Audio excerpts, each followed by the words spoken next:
তেজ সুধাকে কোলে করে বেডরুমে নিয়ে আসে আর বিছানার ওপরে শুইয়ে দেয়। তেজ মনে মনে ভাবতে থাকে ওনার গায়ে তো ভীষণ জ্বর আর শাড়িটাও ভেজা।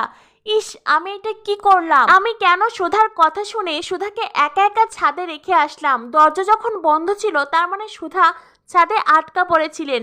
না জানি উনি কতটা চিৎকার করেছেন, না জানি উনি কতবার ডেকেছেন, কিন্তু আমি একবার ওনার ডাক শুনতে পাইনি, কারণ আমি তো আরামে ঘুমাচ্ছিলাম। তেজ যেন আজকে এই ঘটনার কারণে নিজেকে কিছুতেই ক্ষমা করতে পারছে না। পরক্ষণেই তেজ মনে মনে ভাবতে থাকে, কিন্তু আমি সুধার জন্য এতটা কেন ভাবছি? উনি কষ্ট পেয়েছেন ভেবে আমার বুকটা কেন কষ্টে ফেটে যাচ্ছে? তবে কি ছোটকার কথাই ঠিক? আমি সুধাকে মনে মনে না না, আজ আমি সুধার সঙ্গে এটা কিছুতেই ঠিক করিনি। আমি ওনাকে নিজের অজান্তেই অনেকটা কষ্ট দিয়ে ফেলেছি। কিন্তু ওনার গায়ে তো ভীষণ জ্বর, আর এই ভেজা শাড়িতে থাকলে ওনার জ্বর কিছুতেই কমবে না। এখন আমি কি করব? আমি কি তবে দিদিকে ডেকে নিয়ে আসবো? কিন্তু দিদি আসলে তো আরও অনেক প্রশ্ন করবে।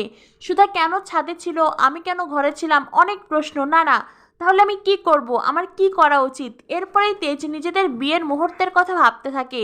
সুধার প্রতি তার ভালোবাসা, তার অনুভূতি যেন জেগে ওঠে। তেজ তখন আলমারি থেকে শাড়ি নিয়ে আসে আর নিজের হাতে সুধাকে পরিয়ে দেয়। আগামী পর্বে দেখানো হবে সুধা ঘুম থেকে উঠেই দেখে তেজ তার হাত জড়িয়ে শুয়ে আছে।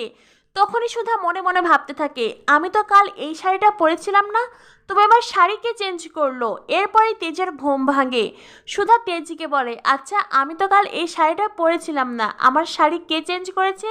তেজ তখন বলে, এখানে আর কাকে দেখতে পাচ্ছেন আপনি আমি ছাড়া? তখনই তো সুধার মুখ ভ্যাবাচাকা হয়ে যায়, সুধার চোখগুলো বড় বড় হয়ে যায়। সুধা হাঁ করে আর তারপরে চোখ বন্ধ করে অন্যদিকে তাকায়। তেজের এমন আচরণে সুধা ভীষণ লজ্জা পেয়েছে। তো বন্ধুরা, জমে উঠেছে শুভ বিবাহ সিরিয়াল।